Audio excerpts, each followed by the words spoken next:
மாநிலத்தில் ஒரு கூட்டணிக்கு யார் தலைமை வகிக்கிறாங்களோ அவங்க தானே கூட்டணி அறிவிப்பாங்க. ஆனா அங்க அமித்ஷா அறிவிக்கிறார். இதுல இருந்தே இவங்க லட்சணத்தை புரிஞ்சுக்கலாம். ஒட்டுமொத்தமா பாஜகவோட கண்ட்ரோலுக்கு போயிருக்கு அதிமுக. ஒட்டுமொத்தமா தமிழ்நாட்டையும் பாஜகவோட கண்ட்ரோலுக்கு கொண்டு போகத்தான் பழனிசாமி துடிக்கிறார். அதனாலதான் அமித்ஷா இங்க அடிக்கடி வர்றாரு. எந்த ஷா வந்தாலும் தமிழ்நாட்டை ஆள முடியாது.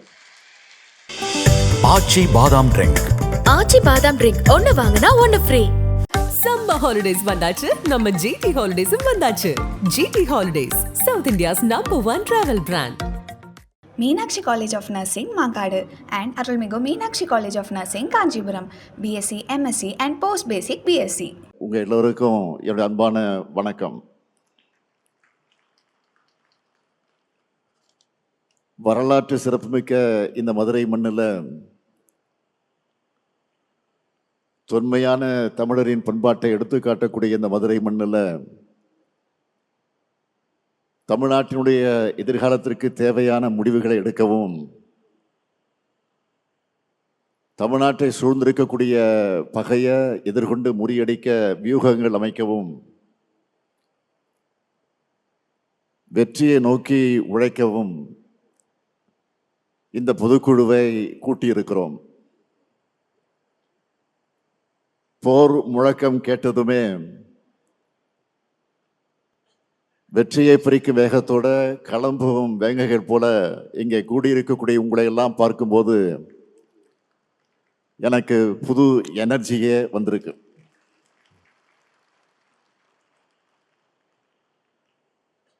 இன்னைக்கு தமிழ்நாட்டு உரிமைகளை நிலைநாட்ட உயர பறக்கிறது நம்முடைய கருப்பு சிவப்பு கொடி. இந்த கொடி எத்தனை போராட்டங்களுக்கு பிறகு, எத்தனை தியாகங்களுக்கு பிறகு விண்ணுயிர பறக்கிறது என்பதற்கு தலைவர் கலைஞர் அவர்கள் மதுரை மேலமாச வீதியில பேசினதை நான் இங்கே நினைவூட்ட விரும்புகிறேன். மதுரை மண்டலத்தில் திமுகவை வளர்க்க நானும் மதுரை முத்துவும் பட்டப்பாடு கொஞ்ச நெஞ்சமல்ல. கலைஞர் பேசுகிறார். 1949ஆம் ஆண்டு உருவான இந்த திராவிட முன்னேற்ற கழகத்தை வளர்க்க வேண்டும் என்பதற்காக இதே மதுரையில் 100 இடங்கள்ல கொடியேற்றுவதென்று நானும் மதுரை முத்துவும் திட்டமிட்டு கொடியேற்றினோம். அப்படி கொடியை ஏற்றும் போது கொடியின் கயிற்றை எடுத்து என்னிடம் மதுரை முத்து கொடுப்பார். கொடியை ஏற்றும் போது அந்த கயிற்றின் மீது அரிவாள் கத்தி வந்து விழும். அதில் அந்த கயிறு அருந்து விழும். அப்போது என் கையிலும் முத்துவின் கையிலும் ரத்தம் கொட்டும். அந்த ரத்தத்தை துண்டில் ஏந்தியபடியே தொண்டர்கள் எங்களை மருத்துவமனைக்கு அழைத்து செல்வார்கள்.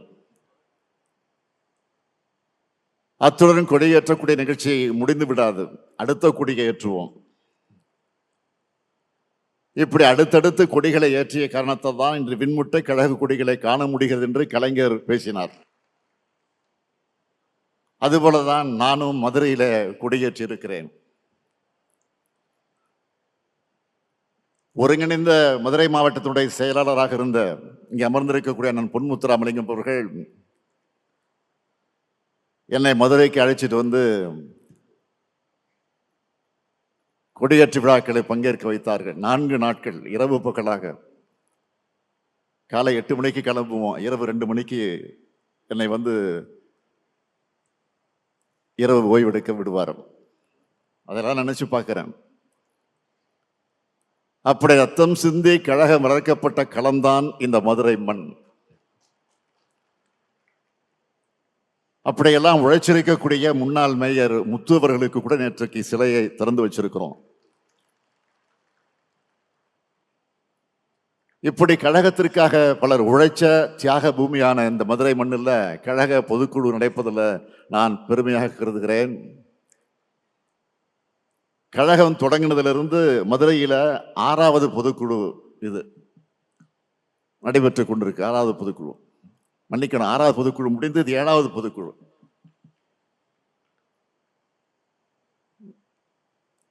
7வது முறை கழகம் ஆட்சி அமைக்க அடிகொள்ளக்கூடிய பொதுக்குழு தான் இந்த 7வது பொதுக்குழு.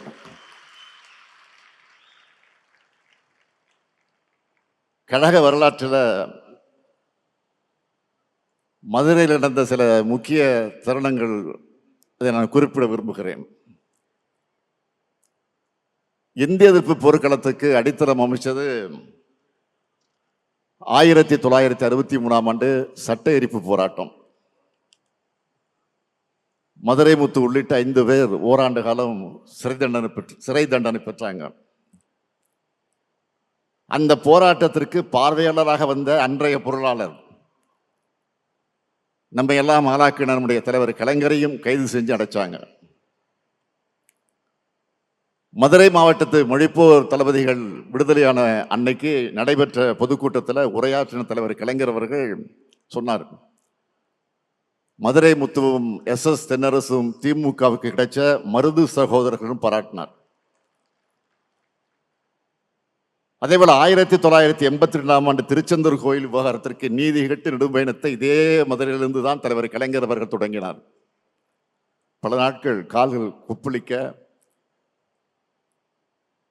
அந்த வேதனையோடு தலைவர் கலைஞர் அவர்கள் நடப்பயணத்தை மேற்கொண்டார். கழகத்தின் தொண்டனா செயல்பட்டு வந்த என் வாழ்க்கையில் மாபெரும் திருப்பத்தை ஏற்படுத்தின கழக இளைஞரணியை வழிநடத்துகிற வாய்ப்பை பெற்றதும் இதே மதுரையில் இருக்கக்கூடிய ஜான்சி ராணி பூங்காவில் தான். அந்த மாநாட்டில் பேசின தலைவர் கலைஞர் சொன்னார், என் கால்கள் நடையை நிறுத்தாது, நாங்கள் நடந்து கொண்டேதான் இருப்போம்னு சொன்னார். தலைவர் கலைஞர் சொன்ன மாதிரி இப்போ நான் நடந்துகிட்டு தான் இருக்கேன். நம்முடைய லட்சிய பயணம் எப்பொழுது நிற்காது. இத்தகைய வரலாற்று சிறப்புமிக்க இந்த மதுரை மண்ணில் இந்த மாபெரும் பொதுக்குழுவை எழுச்சியோடு ஏற்பாடு செஞ்சிருக்கக்கூடிய நம்முடைய மாண்புமிகு அமைச்சர் மூர்த்தி அவர்களுக்கு என்னுடைய நெஞ்சார்ந்த பாராட்டுக்கள், வாழ்த்துக்கள். மாமதுரை போற்றுதும் மாமதுரை போற்றுதும் என்று சொல்வதைப் போல மதுரை மூர்த்தி போற்றுவதும் மதுரை மூர்த்தி போற்றுவதும் தான் பாராட்டுகிறேன். மூர்த்தி சிறிதானாலும் கீர்த்தி பெரிதுன்னு சொல்லுவாங்க. இங்க மூர்த்தியும் பெருசு கீர்த்தியும் பெருசு என்று சொல்லத்தக்க வகையில் மிக மிக பிரம்மாண்டமானதாக நடத்தி காட்டியிருக்கிறார் நம்முடைய அருமை சகோதரர் மூர்த்தி அவர்கள். எந்த ஊர்ல நடத்துறோம் என்பதை போல யாரை வச்சு நடத்துறோம் என்பது முக்கியமானது. அந்த வகையில மறக்க முடியாத பொதுக்குழு, மணக்க மணக்க தடபடலார் இந்த பொதுக்குழு நடத்தி காட்டியிருக்கக்கூடிய மூர்த்திய தலைமை கழகத்தின் சார்பில் மீண்டும் பாராட்டி வாழ்த்தி நன்றி தெரிவிச்சுக்கிறேன். அவருக்கு துணை நின்ற நம்முடைய அமைச்சர் PTR பழனிவேல் தியாகராஜன், மதுரை மாவட்ட கழகத்தினுடைய செயலாளர்கள் அருமை சகோதரர் தளபதி, சகோதரர் மணிமாறன் ஆகியோருக்கும் மதுரை மாவட்ட கழக நிர்வாகிகள் எல்லோருக்கும் என்னுடைய பாராட்டுக்களை வாழ்த்துக்களை தெரிவிச்சுக்க விரும்புகிறேன். சித்திரை திருவிழா நடக்கிற நகர்ல திராவிட முன்னேற்ற கழகத்துடன் முத்திரை திருவிழா இன்றைக்கு நம்முடைய பொதுக்குழு நடந்துகிட்டு கழகத்தின் இதயமான பொதுக்குழுவை எந்த அரங்கத்துக்குள்ளேயும் நடத்த முடியாத அளவுக்கு மைதானத்தில் தான் நடத்த முடியும் என்கிற அளவுக்கு பறந்து இன்றைக்கு விரிஞ்சிருக்கு. 100 அடி உயரத்தினுடைய கொடி கம்பத்தில் கழகத்தினுடைய கொடி பறக்குது. 100ஆண்டு விழாவை நோக்கி சென்று கொண்டிருக்கிறோம்னு இந்த 100 அடி கொடி நமக்கு உணர்த்தி கொண்டிருக்கு. மதுரையை சுற்றி கிட்டத்தட்ட 60 கிலோமீட்டர் சுற்றளவுக்கு கருப்பு சிவப்பு கொடி பறக்குது.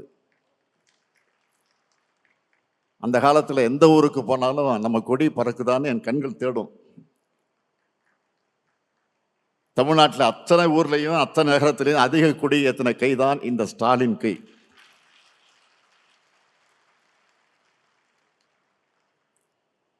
நம்மை பொறுத்தவரை பகுத்தறிவு பகல்வன் பெரியார், அறிவுலக ஆசான் அறிஞர் அண்ணா, தமிழக தலைவர் கலைஞர், திராவிட முன்னேற்ற கழகம், கருப்பு சிவப்பு கொடி, உதயசூரியன் சின்னம், அண்ணா அறிவாலயம், இவைதான் நம்முடைய உயிர்.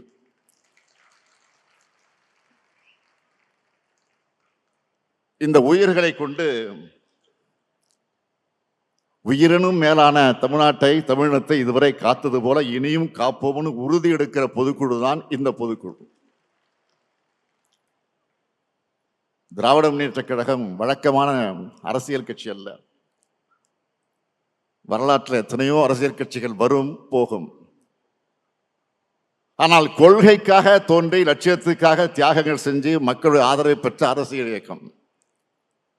இந்தியாவிலே முதலாக ஒரு மாநில கட்சி ஆட்சியை பிடிச்ச வரலாற்றை பிடிச்ச இயக்கம் தான் நம்முடைய இயக்கம். எத்தனை சோதனைகள் நெருப்பாறுகள் வந்தாலும் அதில் எதிர்நீச்சல் போட்டு உயர்ந்து நிற்கும்.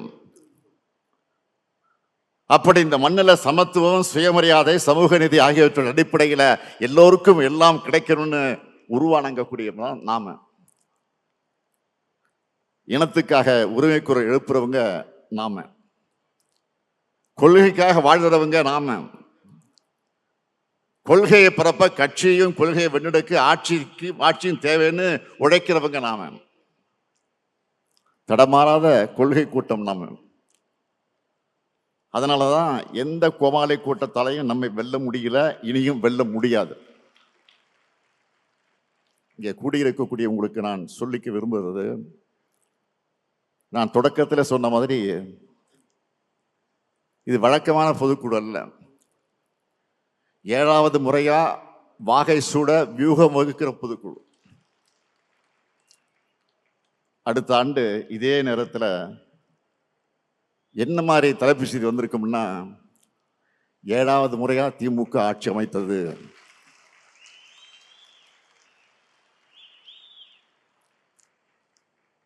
கழக கூட்டணி வரலாறு காணாத வெற்றியை பெற்றது. ஸ்டாலின் தலைமையில் 2வது முறையாக திராவிட மாடல் ஆட்சி தொடர்கிறது. இதுதான் தலைப்பு செய்தியாக இருக்கணும். அதுக்கான வியூகத்தை வகுக்கிறது தான் இந்த பொதுக்குழு. உங்களுக்கே தெரியும், நான் மமதையில் பேசுறவன் இல்லை. கண்ணு கட்டிய தூரம் வரை எதிரிகளே இல்லைன்னு ஆணவ குரல் சொல்றவன் இல்லை. எந்த காலத்திலையும் எனக்கு ஆணவமோ மமதையோ வராது. என்னை பொறுத்தவரையில் பணிவுதான் தலைமை பண்பின் அடையாளம். சொல்லை விட செயலே பெரிது. வரலாறு காணாத வெற்றியை நாம பதிவு செய்வோம்னு நான் சொல்றது உங்க மேல இருக்கக்கூடிய நம்பிக்கையில தான். உங்க மேல மட்டும் இல்ல, இந்த பொதுக்குழுவுக்கு வராத இரவு பகல் பார்க்காம, வெயில் மழை பார்க்காம, தனக்கு என்ன பயன் பார்க்காம உழைக்கிற கோடிக்கணக்கான உடன்பிறப்புகளை நம்பித்தான் சொல்லுகிறேன்.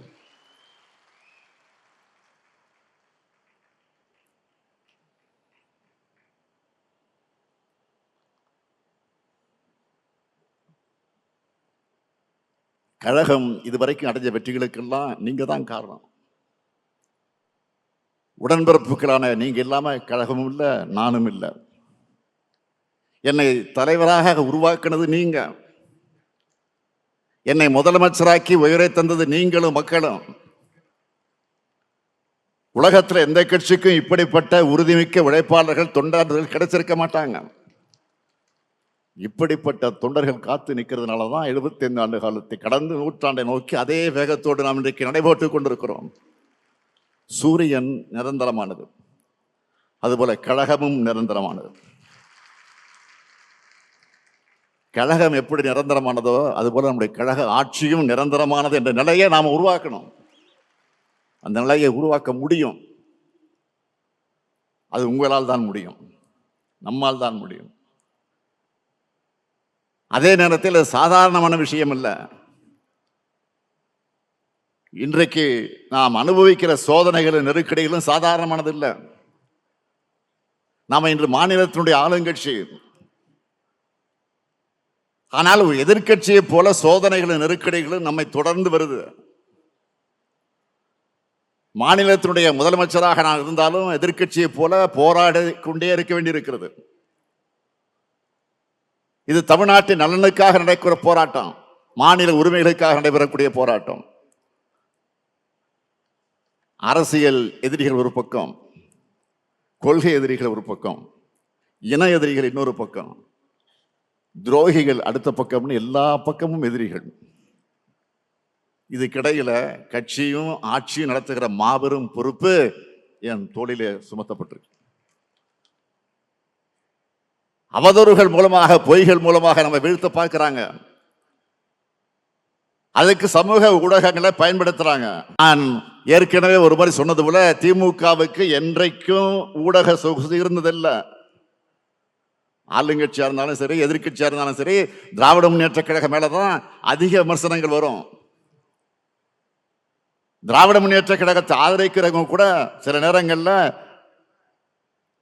எதிரிகளால் பரப்பப்படக்கூடிய அவதூறுகளை, போலி தகவலை நம்பி அவங்கள நம்மை தாக்குகிற நிலையை இன்றைக்கு சமூக ஊடகங்களில் பார்க்கிறோம். ஏன் நம்ம ஆதரவு ஆட்களை இது அடுத்தவருக்கு அனுப்புகிற செயலையும் சில நேரங்கள் தங்களை அறியாமல் செய்கிறாங்க. ஆனா உண்மை நிலவரம் என்ன? திமுக ஆட்சிக்கு ஆன்டி இன்கம்பன்சியை விட ப்ரோ இன்கம்பன்சி தான் மக்கள்கிட்ட அதிகமா இருக்கு. அதாவது திமுக ஆட்சிக்கு எதிரான அலையை விட ஆதரவு அலை தான் அதிகமாக வீசுது. அது வெளியே தெரியாம மறைக்க, திசை திருப்ப சிலர் நினைக்கிறாங்க. எப்படிப்பட்ட சூழல்ல நாம ஆட்சியில் அமர்ந்தோம் மக்களுக்கு தெரியும். கடந்த அதிமுக பாஜக கூட்டணி ஆட்சியால அதெல்லாம் பாதாளத்திற்கு போன தமிழ்நாட்டை மீட்டிருக்கோம். ஒன்றிய பாஜக அரசு நம்ம உரிமைகளுக்கு எதிரான எத்தனை நடவடிக்கைகளை மேற்கொண்டாலும் அத்தனையும் எதிர்த்து இன்று வரை போராடிக்கிட்டு இருக்கிறோம். நமக்கு நியாயமா ஒதுக்க வேண்டிய நிதியை ஒதுக்காம, தமிழ்நாட்டை பொருளாதார ரீதியாக முடக்க நினைச்சாலும் அந்த நெருக்கடிகளெல்லாம் கடந்து மக்களுக்கான நலத்திட்டங்களை நாம செயல்படுத்திக்கிட்டு இருக்கிறோம். பொருளாதார ரீதியான முட்டுக்கட்டைகள், அரசியல் ரீதியான முட்டுக்கட்டைகள், ஆளுநர் வழியாக வரக்கூடிய முட்டுக்கட்டைகள், உரிமைகளை பறிக்கக்கூடிய, அபகரிக்கக்கூடிய முட்டுக்கட்டைகள்னு எத்தனையோ தடைகளை ஒன்றிய பாஜக அரசு போட்டாலும் அதையெல்லாம் கடந்து இன்று இந்தியாவிலேயே வளர்ச்சியில் நம்பர் 1 மாநிலமாக தமிழ்நாட்டை உயர்த்தி இருக்கிறோம். 2026 சட்டப்பேரவை தேர்தலுக்கு இன்னும் சில மாதங்கள் தான் இருக்கு. அதனால வழக்கத்தை விட அதிகமா திராவிட முன்னேற்ற கழகத்துக்கு எதிராக, கழக ஆட்சிக்கு எதிராக அவதூறு அம்புகளை மக்கள் மத்தியில எதிராளிகள் வீசுவாங்க.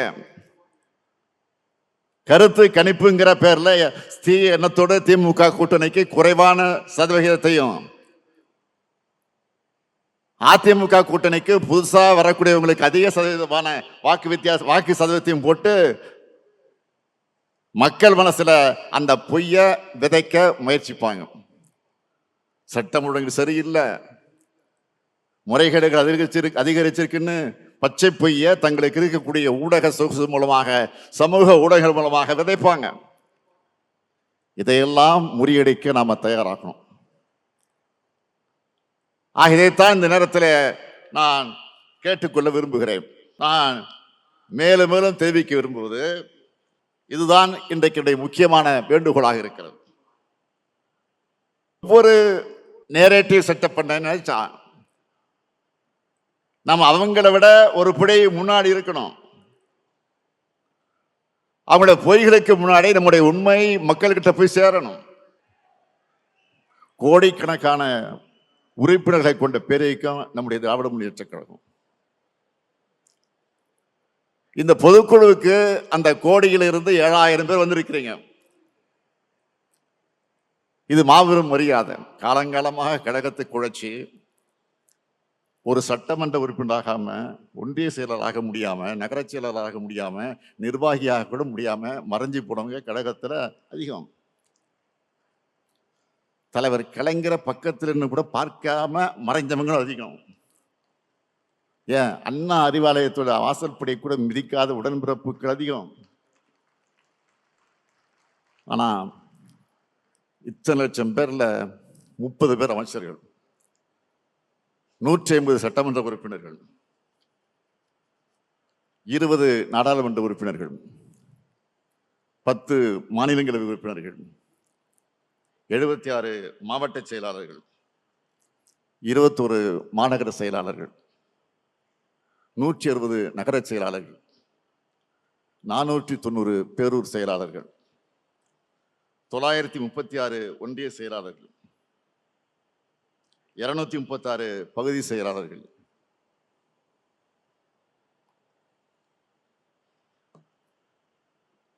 1505 பகுதி வார்டு செயலாளர்கள், 3876 நகர வார்டு செயலாளர்கள், 79,962 கிளை செயலாளர்கள், 68,467 பூத் பொறுப்பாளர்கள், பல ஆயிரம் சார்பணி நிர்வாகிகள்னு இத்தனை பேருக்கு திராவிட முன்னேற்ற கழகம் பொறுப்புகளை வழங்கியிருக்கு.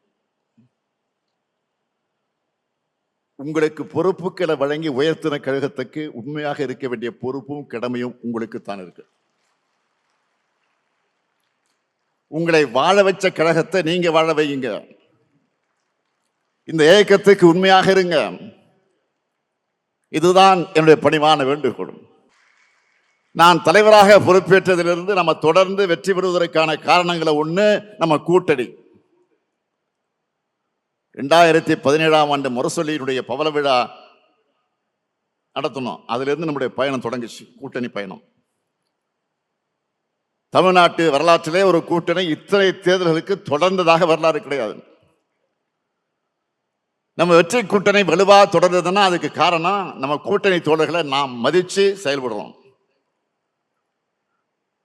நம்ம கூட்டணி கட்சி தலைவர்கிட்ட நான் எப்படி நட்போடும் பாச உணர்வோடு பழகுகிறேனோ நீங்களும் அதே உணர்வோடு கூட்டணி கட்சியோடு சேர்ந்து செயலாற்றணும். சில இடங்களில் முரண்பாடுகள் இருக்கலாம், இருந்தாலும் பேசி விட்டு கொடுத்து பணியாற்றணும். அப்பதான் நம்ம வெற்றி பயணத்தை தொடர முடியும். எதிர்க்கட்சி தலைவராக இருக்கக்கூடிய பழனிசாமி என்ன நினைச்சார்? நம்ம கூட்டணி உடையும் பிரியும் நினைச்சார். அதுக்காக என்னென்ன கதைகள் எல்லாம் உருவாக்கினார். 2024 நாடாளுமன்ற தேர்தலில் பாஜகவோட பிரிஞ்சு அது ஒரு நாடகம் நடத்தினார். என்ன காரணம்? நம்ம கூட்டணி அதெல்லாம் உடையும்னு நினைச்சாரு. ஆனா அவங்களோட எண்ணம் ஈடேறல. அதனால்தான் இப்போ டெல்லிக்கு போய் பல கார்கள் மாறி மாறி போய் அமித்ஷாவை சந்திச்சு மீண்டும் பாஜக கிட்ட சரணடைஞ்சுக்கிட்டு இருக்காரு. அதிமுக பாஜக கூட்டணியை அமித்ஷா அறிவிச்சப்போ ஒரு வார்த்தை கூட பேசல. பக்கத்தில் உட்கார்ந்துருக்கிறார், ஒவ்வியமா பக்கத்தில் உட்கார்ந்துருக்கிறார். என்ன அடக்கம்! சசிகலா இவரை முதலமைச்சராக அறிவிச்ச போது எப்படியெல்லாம் ஆக்ஷன் பண்ணாரோ அதே மாதிரி நடிப்பு. என்ன காலில் மட்டும்தான் விழல, விழுந்துதான் அது ஊர்ந்து போய் விழுந்திருப்பாரு. அது வேற. ஒருவேளை தனியா செஞ்சாங்களான்னு அது நமக்கு தெரியல. நாம கேட்கிறது, ஒரு மாநிலத்தில் ஒரு கூட்டணிக்கு யார் தலைமை வகிக்கிறாங்களோ அவங்க தானே கூட்டணி அறிவிப்பாங்க. ஆனா அங்க அமித்ஷா அறிவிக்கிறார். இதுல இருந்தே இவங்க லட்சணத்தை புரிஞ்சுக்கலாம். ஒட்டுமொத்தமா பாஜகவோட கண்ட்ரோலுக்கு போயிருக்கு அதிமுக. ஒட்டுமொத்தமா தமிழ்நாட்டையும் பாஜகவோட கண்ட்ரோலுக்கு கொண்டு போகத்தான் பழனிசாமி துடிக்கிறார். அதனாலதான் அமித்ஷா இங்க அடிக்கடி வர்றாரு. நான் ஏற்கனவே சொன்னதுதான், மீண்டும் உறுதியோடு சொல்றேன், எந்த ஷா வந்தாலும் தமிழ்நாட்டை ஆள முடியாது. டெல்லிக்கு தமிழ்நாடு எப்பவுமே அவுட் ஆஃப் கண்ட்ரோல் தான். இத மக்கள் கிட்ட நாம எடுத்துக்கிட்டு போகணும். பாஜக கூட்டணி ஆட்சி வந்தா தமிழ்நாட்டை என்ன பண்ணுவாங்கன்னு சொல்லணும். மத கலவரங்களை உண்டு பண்ணுவாங்க, சாதி கலவரங்களை தூண்டுவாங்க, மக்களை எல்லா வகையிலும் பிளவுபடுத்துவாங்க, நம்ம பசங்களை படிக்க விட மாட்டாங்க, பிற்போக்குத்தனங்கள் எல்லாம் அதில் நம்மளை மூழ்கடிப்பாங்க, தொழில் வளர்ச்சி இருக்காது, இந்தி மொழி திணிப்பு பண்பாட்டு திணிப்பு செஞ்சு தமிழ்நாட்டில் தனித்துவத்தை அழிச்சிடுவாங்க. இதெல்லாம் மக்கள்கிட்ட எடுத்து சொல்லணும். அது மட்டும் இல்ல, புதுசா சிலர் நாங்க தான் மாற்றுன்னு இளைஞர்களை ஏமாத்த அவங்களும் ஒரு பக்கம் வராங்க. அவங்களுக்கு நாம் பதிலடி தரணும். தேர்தல் களத்தில் நீங்க பரப்புரை செய்யும் போது நாம மக்களுக்காக என்னெல்லாம் செஞ்சிருக்கிறோம், நம்ம ஆட்சியில் செய்யப்பட்டிருக்கக்கூடிய திட்டங்களால உங்க மாவட்டம், உங்க தொகுதி, உங்க பகுதியில் கடந்த 4 ஆண்டுகளை ஏற்பட்டிருக்கக்கூடிய வளர்ச்சியை, கடந்த காலத்திலிருந்து நிலைமையை கம்பேர் பண்ணி உங்க ஸ்டைல நீங்க பிரச்சாரம் பண்ணுங்க. உங்க பகுதிகளில் எத்தனை பேர் நம்முடைய திட்டங்களால பயனடைஞ்சிருக்காங்கன்னு எடுத்து சொல்லுங்க. எல்லாருக்கும் எல்லாம்னு எல்லா தரப்பு மக்களுக்கும் பார்த்து பார்த்து நம்ம திட்டங்களை செஞ்சிருக்கிறோம். தீர்மானத்துல வரிசையா நாம சாதனைகளை வச்சு சொல்லியிருக்கிறோமே. நம்ம திட்டங்களால தமிழ்நாடு முழுக்க ஏறத்தாழ 2.5 கோடி பயனாளிகள் பயனடைஞ்சிட்டு இருக்கிறாங்க. அவங்களுடைய வாக்குகளை சிந்தாம சிதறாம நம்ம கூட்டணிக்கு கொண்டு வந்து சேர்க்கிற பொறுப்பும் கடமையும் உங்களுக்கு தான் இருக்கு. அதே போல தொண்டர்களோட நம்பிக்கை தான் நம்முடைய முதல் பலம். என் இயக்கம், என் கட்சி, என் தலைமை என்ற எண்ணம் கொண்டவங்க நம்முடைய தொண்டர்கள். நானும் என் குடும்பமும் கழகத்துக்காக இருக்கோம். கழகம் எனக்கும் என் குடும்பத்துக்கும் பாதுகாப்பா அப்படிங்கிற எண்ணம் தான் இந்த இயக்கம் 75 ஆண்டுகளாக நிலைச்சிருக்கக்கூடிய அடிப்படை காரணம். அந்த நம்பிக்கையை காப்பாற்றுற வகையில் ஒரு அறிவிப்பை நான் வெளியிட விரும்புகிறேன். கழக உறுப்பினர்கள் யாராவது எதிர்பாராத விதமாக சாலை விபத்தில் இறந்து போகக்கூடிய சூழல் ஏற்பட்டால், இறந்த உறுப்பினருடைய குடும்ப வாரிசுகள் 21 வயசுக்கு குறைவாக இருந்தால் அந்த குடும்பத்துக்கு தலைமை கழகத்தின் சார்பில் 10 லட்சம் ரூபாய் நிவாரண நிதியாக வழங்கப்படும்.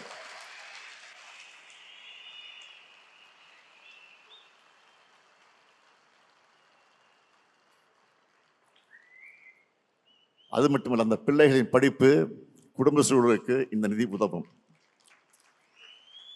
நான் உங்களுக்கு எல்லாம் சொல்லிக் கொள்வது, பொறுப்புல இருக்கிற நிர்வாகிகளும் அவங்க சொல்றதை நிறைவேற்ற தொண்டர்கள் தான் கழகத்தோட வலிமை. நிர்வாகிகளை, தொண்டர்களை முன்னோடிகளாக கருதணும். தொண்டர்கள் இல்லாமல் இந்த இயக்கம் இருக்க முடியாது. அதுபோல நிர்வாகி இல்லாமல் இந்த இயக்கம் செயல்பட முடியாது. இருவருமே நம்ம குடியில் இருக்கக்கூடிய கருப்பு சிவப்பு போலதான் ஒற்றுமையாக செயல்படணும். மாவட்ட செயலாளர்கள் தங்களுக்கு இருக்கக்கூடிய நிர்வாகிகளையும், தங்களுக்கு கீழே இருக்கக்கூடிய நிர்வாகிகளையும், பொறுப்பாளர்களையும் அரவணைத்து சொல்லணும். தாங்கும் தூண்கள் இல்லாம கோபுரம் நிற்க முடியாது என்பதை மனசுல வச்சு செயல்படுங்க. திமுகங்கிற இயக்கம் தொடங்கும் போதே இளைஞர்களால் உருவான இயக்கம். பேரறிஞர் அண்ணாவுக்கு அப்போ 40 வயசு தான். தலைவர் கலைஞருக்கு 25 வயசு தான். பேராசிரியருக்கு 27 வயசு. நாவலர் முதியழகன் அவங்கெல்லாம் இளைஞர்கள் தான். அவங்க அரசியல் களத்திலும் போராட்ட களத்திலும் முதன்மையாக நின்று பல இளைஞர்களை ஈர்த்தாங்க, கழகத்தை ஆட்சிக்கு கொண்டு வந்தாங்க. அதுபோல இங்கே உள்ள நிர்வாகிகளும் இளைஞர்களை கட்சியில் நீங்கள் ஊக்கப்படுத்தணும்.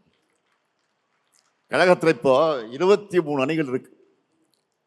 இன்னைக்கு புதுசாக 2 அணிகள் உருவாக்கப்படுகிற சட்ட திருத்தத்தை கொண்டு வந்திருக்கிறோம்.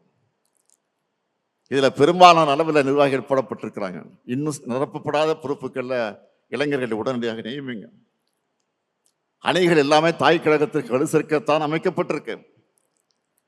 அதுல இளைஞர்களுக்கு வாய்ப்பை கொடுங்க. எந்த அளவிற்கு இளைஞர்களுக்கு இடம் கொடுக்கிறீங்களோ அந்த அளவுக்கு கழகத்தில் புது ரத்தம் பாயும். செயல்பாடுகள் வேகமாக இருக்கும். வெற்றி உறுதி செய்யப்படும். தேர்தல் பணிகளை ஒருங்கிணைக்க மண்டல வாரியாக நாம் பொறுப்பாளர்களை போட்டிருக்கிறோம். அந்த பொறுப்பாளர்கள் வந்து சந்திப்பாங்க. புதிய நிர்வாகிகள் சிறப்பாக செயல்படணும். 234 தொகுதிகளில் பார்வையாளராக நியமிக்கப்பட்டிருக்கக்கூடிய அவங்க பணிகளை அவங்க செஞ்சுட்டு இருக்கிறாங்க.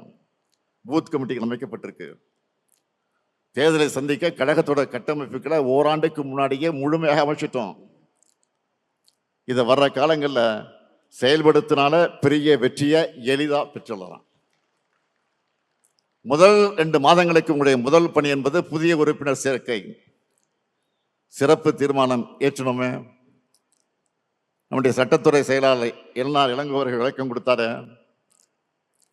ஓரணியில் தமிழ்நாடு என்ற பேர்ல உறுப்பினர் சேர்க்கை தொடங்க இருக்கிறோம். வீடு வீடாக சென்று உறுப்பினர் சேர்க்கை நடத்தணும். திமுகவின் திட்டங்களை, சாதனைகளை, உரிமை போராட்டங்களை எடுத்து சொல்லுங்க. இப்படிப்பட்ட திமுகவில் இணையறீங்களான்னு கேட்டா ஆமான்னு மனப்பூர்வமாக பதில் சொல்லக்கூடிய வகையில நம்ம விளக்கம் இருக்கணும். இன்றைய நிலையில் கழக ஆட்சியின் திட்டங்கள் போய் சேராத குடும்பமே தமிழ்நாட்டில் இருக்காது. ஒவ்வொரு குடும்பத்திலும் திமுகவுக்கு மகத்தான ஆதரவு இருக்கு. அவர்கள் ஆர்வங்களை கட்சியில் உறுப்பினராக நீங்க சேர்க்கணும்.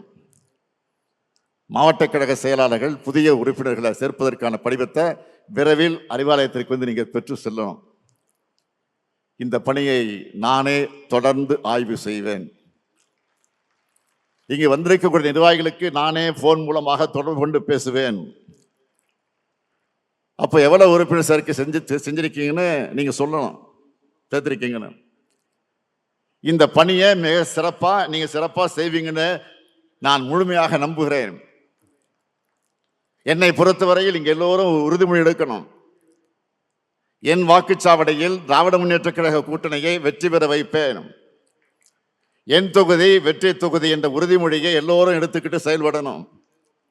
பாஜக கிட்ட இருந்து தமிழ்நாட்டை காப்பாற்றுகிற கட்சி கட்டமைப்பை, கொள்கை பிடிப்பும் வலிமையான தலைமையும் நம்ம கிட்ட மட்டும்தான் இருக்கு, வேற யார்கிட்டும் கிடையாது. இந்த நேரத்தில் இங்கே ராஜா அவர்கள் பேசுகிற போது நீலகிரி மாவட்டத்தில் நான் சுற்றுப்பயணம் செஞ்ச போது ஒரு சம்பவத்தை எடுத்து சொன்னார். அதே போல இன்னொரு சம்பவம் சொல்லுவார் என்று பார்த்தேன், நான் சொல்லுகிறேன். அது நீலகிரி மாவட்டத்தில் சுற்றுப்பயணத்தை முடித்துவிட்டு மேட்டுப்பாளையம் வழியாக நான் கோவைக்கு வந்து கொண்டிருக்கிறேன். வழியெல்லாம் மக்கள் நிற்கிறார்கள் சாலை ஓரங்களில். எல்லாரையும் பார்த்துட்டு போகிறேன். எனக்கு விமானம் கொஞ்சம் லேட்டாக வருது, அதனால் கொஞ்சம் மெதுவாக வாங்கினு அங்கேருந்து தகவல் வருது கோவைக்கு. அதனால் ரொம்ப ஸ்லோவாக 4 பேர்னாலும் இன்னும் பேசிட்டு வர்றேன். வேகமாக போகல, மெதுவாக வந்து ஒவ்வொரு இடம் பார்த்துட்டு வந்துட்டு இருக்கேன். அப்போ ஒரு 10 பேர் 15 பேர் ஒரு இடத்துல நின்றுட்டு இருக்கிறாங்க. என்னன்னு கேட்குறேன். கையில் ஒரு பேப்பர் வச்சுருந்தாங்க. நான் பெட்டிஷன் நினச்சி கொண்டாமா, பெட்டிஷன் தானே கொண்டாங்கன்னு கொடுத்தாங்க. சிரிச்சு வாங்கிட்டாங்க. ரொம்ப சிரிச்ச முகம். ஒரு நடுத்தர குடும்பம் தாண்டி இருக்கக்கூடிய குடும்பமாக இருக்கும் அது. அந்த அம்மா ஒரு 50-55 வயசு இருக்கும் அந்த அம்மாவுக்கு. அதை வாங்கிட்டேன். கார் உடனே கிளம்பிச்சு. நான் பின்னாடி ராஜா உட்காந்துருந்தார். மனு கொடுத்தாங்க ஒரு அம்மா, உங்கள்கிட்ட கொடுத்தேன் பின்னாடி. நான் படிக்கல, ஆனால் ரொம்ப வசதியான குடும்பத்தை சேர்ந்த மாதிரி இருக்கிறாங்க. என்ன மனு ஏதாச்சும் பாருங்கன்னு சொன்னேன். அவர் படிச்சுட்டு சொன்னார். உடனே கொடுத்துட்டாங்க. ஆச்சரியத்தோடு கொடுத்தாரு. பார்த்தீங்களா என்னன்னு பார்த்தா எழுதியிருக்கிறாங்க. ஒரு ஆசிரியர், அவங்க ஆசிரியர் என்ன சொல்கிறாங்கன்னா, நான் திமுகவை வெறி பிடித்தவர், இந்த ஆட்சி பல திட்டங்களை செஞ்சுக்கிட்டு இருக்குன்னு வரிசையாக திட்டங்கள்லாம் சொல்லி இதெல்லாம் நிறுத்துறதுக்கான முயற்சி நடந்துகிட்டு இருக்கு, தயவு செஞ்சு விட்டுறாதீங்க.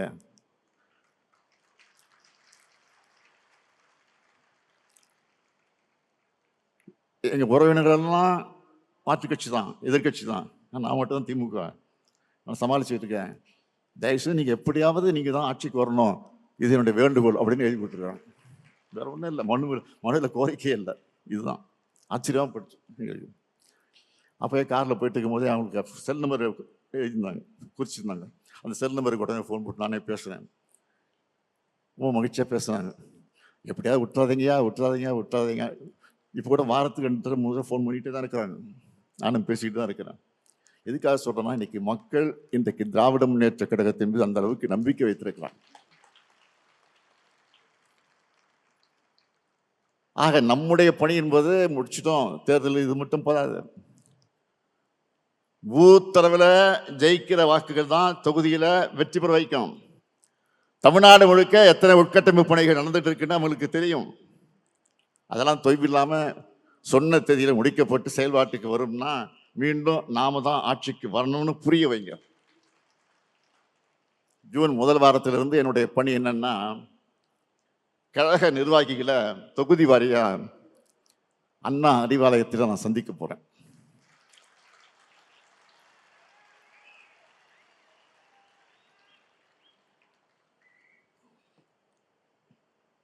அப்ப இன்னும் விரைவா 1-to-1 பேசலாம். ஒவ்வொருத்தருக்கும் ஒவ்வொரு பொறுப்பு நான் வழங்கியிருக்கிறேன். அதை சிறப்பா எந்த விமர்சனம் இல்லாமல் செஞ்சு காட்டினா அதை விட எனக்கு மகிழ்ச்சி இருக்க முடியாது. எனக்கு தெரிஞ்சது அரசியல் மட்டும்தான். தலைவர் கலைஞராக இருந்தா கவிதை எழுதுவார், கதைகள் எழுதுவார், சினிமா வசனம் எழுதுவார், இலக்கிய மேடைகளை கலக்குவார், பேசுவார். ஆனா நான் அரசியல் அரசியல் உழைப்பு உழைப்புன்னு வளர்ந்தேன். டிவி பார்த்தா கூட நியூஸ் சேனல் தான் பார்ப்பேன். சோசியல் மீடியா பார்த்தாலும் அரசியல் செய்திகளை பேட்டிகளை தான் பார்ப்பேன். ஒருத்தரை நம்பி பொறுப்பு படிச்சுட்டா அவங்க அதை சிறப்பாக செய்யணும். தலைவர் சொன்னதை அந்த பணியை முடிச்சிட்டோன்னு வெற்றி பெற்றோன்னு சொல்லணும்.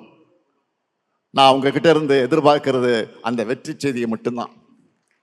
நான் கொடுத்த பொறுப்பை சரியா செஞ்சு அந்த வெற்றி செய்தியை தாங்க என்பதுதான் என்னுடைய இந்த பொதுக்குழுவினுடைய செய்தி.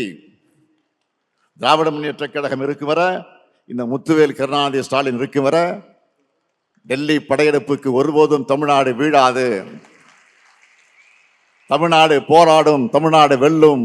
பொதுக்குழுல தொடங்கி இருக்கக்கூடிய இந்த பயணத்தை சட்டமன்ற தேர்தல் வெற்றி விழா பொதுக்கூட்டத்தில் நாம் நிறைவு செய்யணும். அதில் மீண்டும் ஒன்னா சந்திப்போம் என்று கூறி விடைபெறுகிறேன். நன்றி, வணக்கம். ஆச்சி பாதாம் ட்ரிங்க். ஆச்சி பாதாம் ட்ரிங்க் ஒன்னு வாங்கினா ஒன்னு ஃப்ரீ. சம்மர் ஹாலிடேஸ் வந்தாச்சு, நம்ம ஜிடி ஹாலிடேஸும் வந்தாச்சு. GT holidays, south India's #1 travel brand. Meenakshi college of nursing Mangadu and அருள்மிகு Meenakshi college of nursing Kanchipuram. BSc, MSc and post basic BSc.